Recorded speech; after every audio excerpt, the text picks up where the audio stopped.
Hello friends, Gujarati રસોઈ recipes આજે લઈને આવી છે healthy and herbal black tea. શિયાળાની અંદર શરદીને ઝટપટ પગાડે એવી હર્બલ બ્લેક ટી. તો ચલો આપણે જોઈએ બ્લેક ટી બનાવવાની રીત. 2 કપ બ્લેક ટી બનાવવા માટે સૌપ્રથમ આપણે 2.5 કપ જેટલું પાણી લઈશું.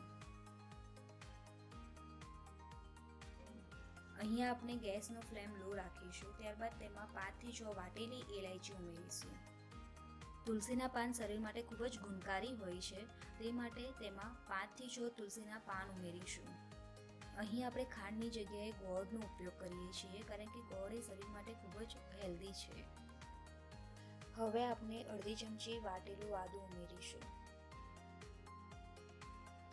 હવે આપણે ગેસનો ફ્લેમ વધારીને મીડિયમ કરીશું અને પાણીને ઉકળવા દઈશું, જેથી કરીને બધી વસ્તુનો ટેસ્ટ પાણી સાથે ભળી જાય. 2 થી 3 મિનિટ પાણીને ઉકળ્યા બાદ ગેસનો ફ્લેમ હવે આપણે લો કરીશું. ત્યારબાદ તેમાં અડધી ચમચી ચાની ભૂકી ઉમેરીશું. ચાની ભૂકી લાસ્ટમાં ઉમેરવાથી બ્લેક ટીમાં કડવાશ નથી આવતી અને ચાની ભૂકી ઉમેર્યા બાદ તરત જ આપણે ગેસનો ફ્લેમ બંધ કરી દઈશું.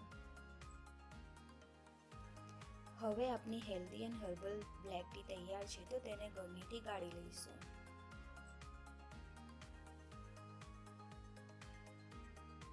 જો તમને અમારો વિડીયો ગમ્યો હોય તો અમારી ચેનલને લાઇક, શેર અને સબસ્ક્રાઇબ કરજો અને બેલ આઇકોન દબાવવાનું ના ભૂલશો.